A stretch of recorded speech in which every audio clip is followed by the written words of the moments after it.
நாம் இன்றைக்கி பார்க்க போகிறது பாதுஷா எப்படி வந்து நம்ம பர்ஃபெக்டாக அந்த ஷேப்பில் பண்ணுறதுன்னு பார்க்கலாம். நம்ம கடையில் கிடைக்கிற மாதிரியே பண்ண போகிறோம். ஸோ இதுக்கு வந்து பார்த்திங்கன்னா ரொம்ப குறைவான பொருள் தான் தேவைப்படும். இதுக்கு முதல்ல நம்ம என்ன பண்ணணும் அப்படின்னா, பட்டரை முதல்ல மெல்ட் பண்ணி வச்சுக்கணும். இதுக்கப்புறமா ஒரு 2 டேபிள் ஸ்பூன் மட்டும் தயிர் போடுங்க. அதுக்கப்புறம் சுகர் 1 டீஸ்பூன். இதை வந்து நல்லா மிக்ஸ் பண்ணணும். ஒரு நிமிஷத்துக்கு மட்டும் நம்ம மிக்ஸ் பண்ணால் போதும். இதுக்கப்புறமா மைதா 1/4 கப் எடுத்துக்கலாம். Baking soda 1/4 teaspoon. நல்லா மிக்ஸ் பண்ணிக்கணும். இதுக்கப்புறமா வந்து நம்ம என்ன பண்ண போகிறோன்னா, தண்ணியை ஊற்றிட்டு ஒரு நல்ல சாஃப்டான டோ மாதிரி கொண்டு வரணும். அதுவும் இல்லாமல் நீங்கள் ரொம்ப நேரம் அதை வந்து பிசைஞ்சிட்டேவும் இருக்கக்கூடாது. இப்போ நீங்கள் உடனே ரொம்ப அதிகமாக தண்ணி ஊற்றுறத விட கொஞ்சம் கொஞ்சமாக தண்ணி ஊற்றி நீங்கள் பிசைஞ்சிக்கலாம். நான் வந்து மினி பாதுஷா எப்படி பண்ணுறதுன்னு போட்டிருக்கேன். அதே மாதிரி கோதுமை மாவு வச்சு எப்படி பண்ணுறதுன்னு நான் போட்டிருக்கேன்.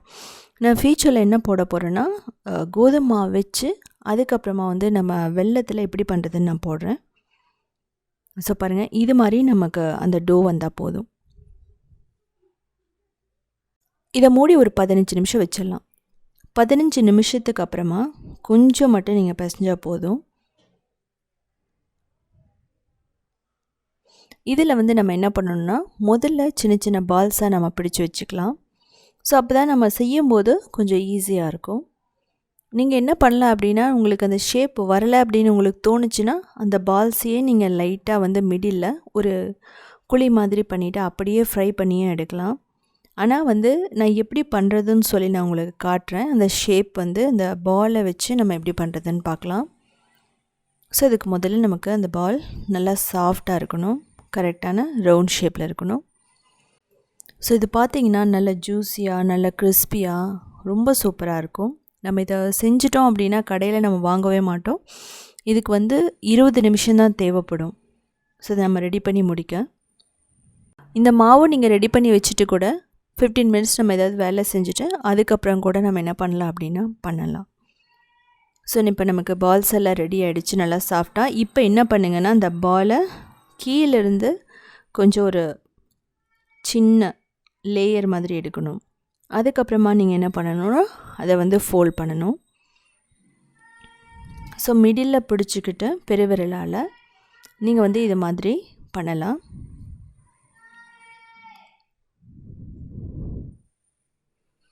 ஸோ நீங்கள் அப்படி எடுக்கிறப்ப என்னென்னா, நல்லா தின்னாக எடுக்கணும். அப்போ தான் வந்து அந்த லேயர் பார்த்தீங்க அப்படின்னா சுருளாக இருக்கிறது நம்ம ஃப்ரை பண்ணும்போது கிறிஸ்பியாக வரும். ஸோ உங்களுக்கு ஈஸியாக புரியணுங்கிறதுக்காக நான் வந்து இந்த பாதுஷா செய்கிறது ஒரு 4 பாதுஷா செய்கிறதையும் நான் காட்டியிருக்கேன். நீங்கள் பார்த்து தெரிஞ்சுக்கலாம். ஸோ இது வந்து பார்த்திங்கன்னா, இது வந்து ரொம்ப கஷ்டமானது அப்படின்னு வந்து இதில் எதுவுமே கிடையாது. நம்ம மிடில் அந்த பாலோட மிடில் பிடிச்சிட்டு அதுக்கப்புறமா வந்து சின்ன சின்ன லேயரை எடுத்து அதுக்கப்புறம் அதை வந்து ஃபோல்ட் பண்ணணும். ஸோ அதை ஃபோல்ட் பண்ணதுலேருந்து தொடங்கி நம்ம என்ன பண்ணணும் அப்படின்னா, திரும்ப வந்து ஒரு லேயர் எடுத்துகிட்டு அதுக்கப்புறமா அதை வந்து க்ளோஸ் பண்ணணும்.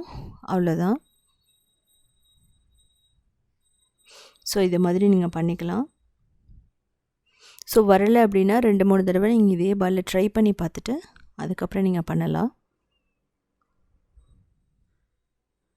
ஸோ பாருங்கள், இந்த அளவுக்கு அழகாக வந்திருக்குன்னு சொல்லிட்டு. ஸோ இது மாதிரி உங்களுக்கு வரலை, இது மாதிரி செய்ய முடியலைன்னா இன்னொரு ஷேப் என்னென்னா, நீங்கள் வந்து அந்த பாலில் நீங்கள் என்ன பண்ணணுன்னா, இது மாதிரி லேயர் எடுக்கிறதுக்கு பதிலாக நம்ம வந்து ஃபோர்க்கில் வந்து ஷேப் பண்ணிக்கலாம். லைட்டாக லேயர் எடுங்க. அதுக்கப்புறம் வந்து ஃபோர்க்லேயோ இல்லை டூத் பிக்லேயோ வந்து ஒரு ஷேப் கொடுங்க. அதுக்கப்புறம் நீங்கள் க்ளோஸ் பண்ணுங்கள். ஸோ அதுவும் வந்து நீங்கள் பார்த்தீங்கன்னா ரொம்ப சூப்பராக ரொம்ப டிஃப்ரெண்ட்டாக இருக்கும். ஸோ நான் கூடிய சீக்கிரமாக வந்து நான் அதுக்கும் ஒரு வீடியோ போடுறேன். ஸோ உங்கள்கிட்ட வந்து பட்டர் இல்லை அப்படின்னா நீங்கள் என்ன பண்ணலான்னா, இந்த பாதுஷாக்கு நீங்கள் நெய் கூட போட்டுக்கலாம். அதுவும் வந்து நல்லாயிருக்கும். இல்லைனா வந்து வனஸ்பதி போட்டுக்கலாம். இல்லைன்னா நீங்கள் ஆயில் ஊற்றி கூட நம்ம வந்து இது மாதிரி பண்ணலாம். நெய் எனக்கு பிடிக்கல, பட்டர் பிடிக்கல அப்படிங்கிறவங்க அப்படி கூட நம்ம பண்ணலாம். இந்த பாதுஷாவில் பார்த்திங்கன்னா நமக்கு இந்த டோ ரெடி பண்ணுறது ரொம்ப முக்கியம். 2வது சுகர் சிரப் ரெடி பண்ணுறது. முதல்ல வந்து என்னென்னா, நம்ம டோ ரெடி பண்ணுறது ரொம்ப நேரம் பிசையவும் கூடாது. அது மட்டும் இல்லாமல் ரொம்ப அந்த டோ ஹார்டாகவும் இருக்கக்கூடாது. ஸோ நீங்கள் ரொம்ப நேரம் பிசைஞ்சிங்கன்னா க்ளூட்டன் டெவலப் ஆகி நமக்கு ஃப்ரை பண்ணும்போது பாதுஷா நல்லா வராது. அதே மாதிரி நீங்கள் ஹார்டாக பிடிச்சிட்டிங்கன்னா இது மாதிரி ஷேப் பண்ண முடியாது. ஸோ கிராக் விழும். ஸோ அந்த மாதிரி டைமில் நீங்கள் என்ன பண்ணலான்னா எக்ஸ்ட்ரா கொஞ்சம் பால் ஊற்றி கூட பிசைஞ்சுக்கோங்க. நமக்கு சர்க்கரை பாகு பண்ணும்போது சுகர் சிரப் பண்ணும்போது என்ன பண்ணணுன்னா ஒரு கம்பி பதம் வரணும், இல்லைனா ஒரு கம்பி பதத்துக்கு முன்னாடி வரலாம். ஸோ எல்லாமே அந்த ஸ்டிக்கி கன்சிஸ்டன்சின்னு போடுறாங்க. பட் அதை விட நீங்கள் நெக்ஸ்ட்டு அரை கம்பி பதம் ஒரு கம்பி பதம் இருந்தால் ரொம்ப நல்லாயிருக்கும். இப்போ நம்ம இதை ரெடி பண்ணி வச்சாச்சு.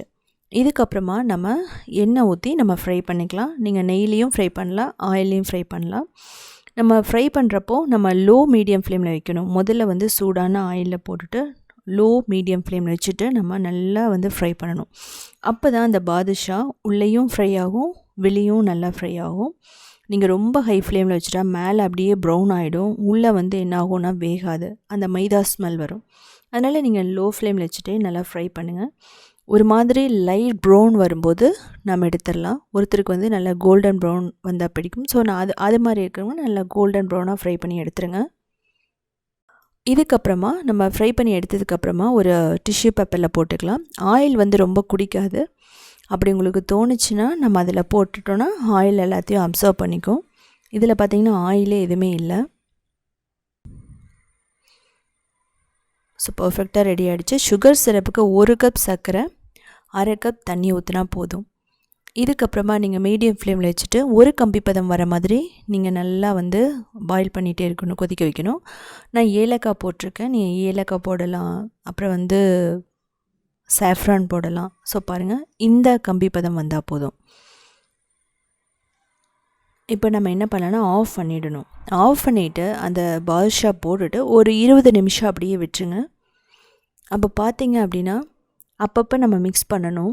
அப்போ தான் என்ன ஆகுனா அந்த சுகர் சிரப் எல்லாமே இந்த பாதுஷாவில் நல்லா அப்சர்வ் பண்ணிக்க அந்த பாதுஷா. எனக்கு பார்த்திங்கன்னா ஒரு 10லேருந்து 12 பாதுஷா வந்துச்சு.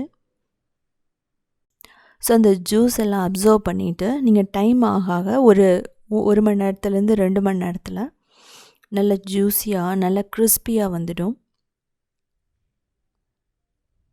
நீங்கள் அப்படியே ஆஃப் பண்ணி விட்டால் போதும். இந்த டைமில் நீங்கள் ஆன் பண்ணக்கூடாது. ஒரு கம்பி பதம் வந்ததுக்கப்புறமே அது பர்ஃபெக்டாக கொஞ்சம் நேரத்துலேயே செட் ஆகிடும். நான் அதுவும் 2 மணி நேரத்துக்கு அப்புறம் நான் எப்படி இருக்குன்னு சொல்லிட்டு காட்டுறேன். இப்போ பாருங்கள், ஒரு 20 நிமிஷத்துக்கு அப்புறம் எப்படி இருக்குன்னு சொல்லிட்டு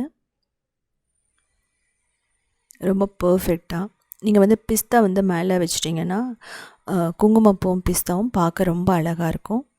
ஸோ இப்போ எப்படி இருக்குன்னு பாருங்கள், ஒரு 30 நிமிஷத்துக்கு அப்புறமா எப்படி இருக்குன்ட்டு ரொம்ப ஃப்ரெஷ்ஷாக இருக்கும்.